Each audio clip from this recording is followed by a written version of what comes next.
You can become a Chick-fil-A franchise operator for about $10,000.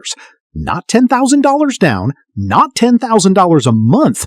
The entire buy-in is roughly $10,000, a fraction of what you'd pay for almost any other major fast food brand. And yet Chick-fil-A operators regularly out-earn franchisees at chains where the entry fee is 100 times higher. Most people assume that low number means it's an easy business to break into, almost like a lottery ticket. It's actually the opposite. That tiny buy-in exists because Chick-fil-A runs one of the strangest, most selective franchise models in the entire industry, where the company keeps far more control and far more of the profit than you'd expect. And getting chosen as an operator is harder than getting into most elite universities. Understanding exactly how that trade-off works is what separates people chasing a cheap franchise fee from the ones who actually get picked and build a genuinely excellent income. So let's actually open the books on this one. The reality check. From the outside, a Chick-fil-A looks like any other fast food franchise. A building, a drive-through line that somehow moves faster than everyone else's, polite staff, chicken sandwiches. It looks like a normal small business you buy into like any other chain. What's actually happening is a completely different ownership structure than McDonald's, Subway, or virtually any other franchise you can name. Chick-fil-A owns the real estate and the equipment outright in almost every case. The operator doesn't buy the building, doesn't buy the kitchen equipment, and doesn't personally take on major real estate debt the way franchisees do elsewhere. Instead, Chick-fil-A funds nearly the entire build-out and simply brings in an operator to run daily operations in exchange for a much larger cut of the profit going back to corporate than other franchise systems take. This isn't a bad deal disguised as a good one. It's a genuinely different bet. Because Chick-fil-A eliminates most of the massive capital risk a typical franchisee takes on, operators can focus entirely on running an excellent restaurant rather than managing millions in debt. And the company only selects operators it believes can execute at a very high level, which is why acceptance rates are famously brutal. But here's what the numbers actually look like. Chapter 1. Startup Costs. This is the part that surprises almost everyone. Chick-fil-A's total upfront franchise fee is around $10,000, and that figure has stayed remarkably low for decades, while most competitors have pushed initial investments into the hundreds of thousands or millions. But that $10,000 isn't the whole story, because Chick-fil-A doesn't sell you the real estate, equipment, or building the way most franchises do. The company retains ownership of nearly all of that. Instead, the real cost of getting in is the selection process itself. Chick-fil-A reportedly reviews tens of thousands of applications a year for a small number of available operator positions, and the interview and evaluation process can take 6 months to over a year, often including multiple interviews, background checks, and in some cases working a trial shift inside an existing restaurant. Once selected, operators are required to run the restaurant as their sole full-time occupation. Chick-fil-A explicitly does not allow operators to hold outside jobs or own multiple unrelated businesses, which is a major departure from most franchise systems, where owning several units across different brands is common and even encouraged. Here's what most people miss. Because the company funds the real estate and equipment, an accepted operator typically doesn't need millions in capital or a business loan the way a McDonald's or Wendy's franchisee would. The real barrier to entry isn't money. It's being one of the small number of people Chick-fil-A trusts enough to hand a multi-million-dollar restaurant to for a $10,000 fee. Chapter 2. Revenue Streams. A single Chick-fil-A location is a genuine revenue machine, and the numbers back that up dramatically compared to competitors. Core menu sales are the obvious foundation. Chicken sandwiches, nuggets, waffle fries, and the famous lemonade and milkshakes. Chick-fil-A locations regularly post some of the highest average unit volumes in the entire quick-service restaurant industry in the U.S., frequently cited in industry analyses as generating well over $8 million in annual sales per restaurant on average, a figure that dwarfs most competitors despite Chick-fil-A operating fewer hours than almost anyone else, since every location is closed on Sundays. Drive-thru remains the single biggest channel, and Chick-fil-A has become an industry case study in drive-thru speed and throughput.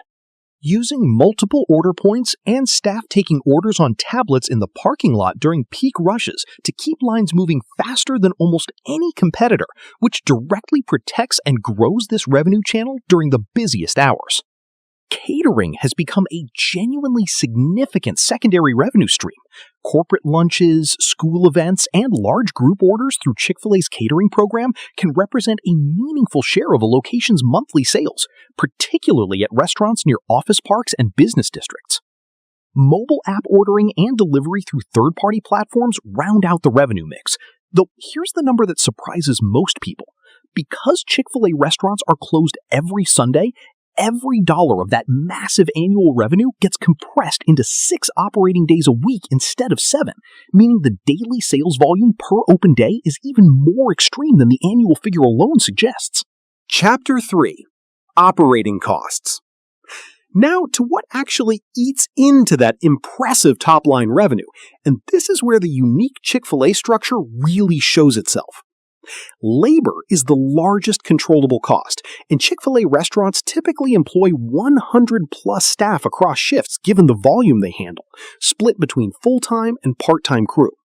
With minimum wage increases across many U.S. states in recent years, labor costs have climbed as a percentage of sales industry-wide, and Chick-fil-A operators manage this the same way any high-volume restaurant does, through careful scheduling and a genuine focus on staff retention, since Chick-fil-A's famously high customer service standards depend heavily on experienced employees rather than constant turnover.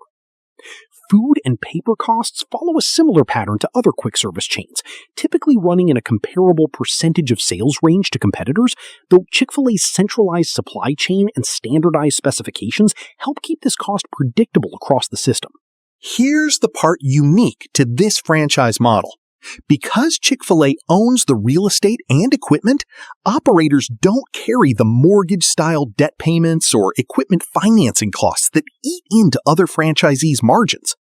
Instead, the company takes a significantly larger royalty and profit-sharing cut than typical franchise systems. Commonly cited industry estimates put Chick-fil-A's take at around 15% of gross sales, plus a share of remaining profit, compared to the roughly 4% to 6% royalty most other fast food franchises charge. That trade-off is deliberate on both sides. Operators give up a larger percentage of revenue, but they avoid the crushing real estate and equipment debt that sinks many franchisees at other chains during a slow first few years. Chapter 4. Profit Margins and Real Numbers. So what's actually left over for the operator? This is where the Chick-fil-A model produces some of the best-known operator income figures in the entire fast food industry. But the way that number gets calculated is genuinely different from any other franchise. Industry reporting and franchise analysis outlets have repeatedly cited Chick-fil-A operator income as regularly reaching into the mid-six figures annually, with well-performing locations pushing operator take-home pay toward $200,000 or more a year. Genuinely exceptional for a business requiring a $10,000 initial investment and no personal real estate debt. Let's run a simplified, illustrative example to see how that number actually gets built. Take a location generating $8 million in annual revenue.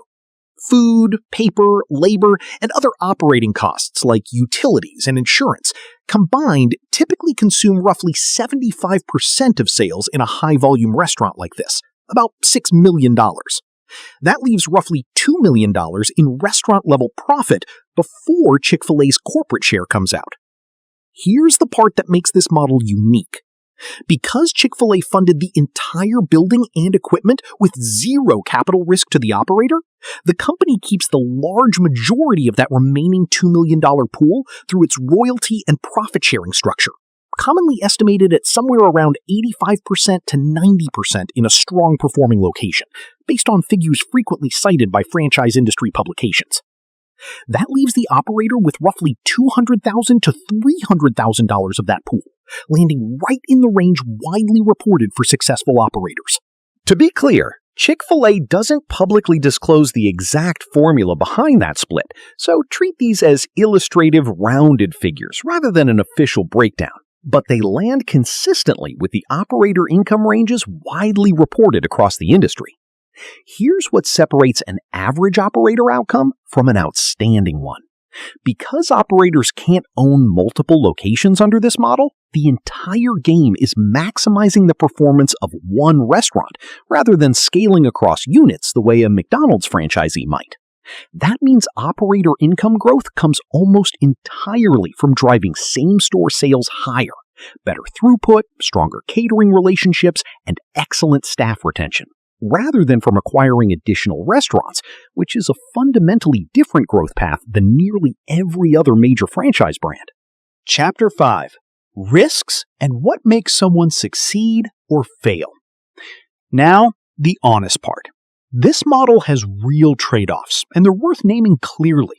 The single biggest limitation is that operators can't scale horizontally. You can't build a portfolio of 10 Chick-fil-A locations the way a Dunkin' or Taco Bell franchisee might build wealth across a growing footprint. Your income ceiling is tied to one restaurant's performance. Full stop. Which means the multi-unit wealth building path common in franchising simply isn't available here. Corporate control is significant too.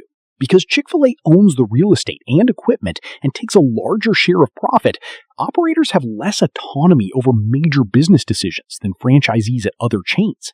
And the company can remove an underperforming operator far more easily than most franchise agreements allow, since operators don't hold the kind of ownership stake that comes with traditional franchise real estate investment. But here's what actually separates operators who thrive from ones who struggle. Obsessive focus on execution and people. The most successful operators treat staff retention as a genuine competitive advantage, since experienced crew members directly drive the speed and service quality Chick-fil-A is known for. And they build deep catering and community relationships that turn a single restaurant into a genuine local institution rather than just another drive-through option. The operators who struggle usually made one of two mistakes. They underestimated how demanding the full-time, single-location commitment actually is, or they didn't fully understand the profit-sharing structure going in and were surprised by how much smaller their take is compared to a traditional franchise owner. This is a business built for people who want to run one exceptional restaurant with total focus, not people looking to build a multi-unit empire. Everything here is general business education, not financial, legal, or investment advice. If you're seriously exploring Chick-fil-A operator opportunities, you'd want to review the company's actual franchise disclosure document and speak directly with current and former operators before making any decisions. What's clear from the numbers is that Chick-fil-A isn't really a traditional franchise at all. It's closer to a high-trust operating partnership, where you trade multi-unit growth potential and full ownership control for a remarkably low buy-in, no real estate risk, and genuinely strong single-location income for the right operator. So here's my question for you. Would you rather run one exceptional high-earning restaurant for life with a model like this, or take on more risk and debt for the chance to eventually own multiple locations elsewhere? Tell me what you'd choose and why in the comments.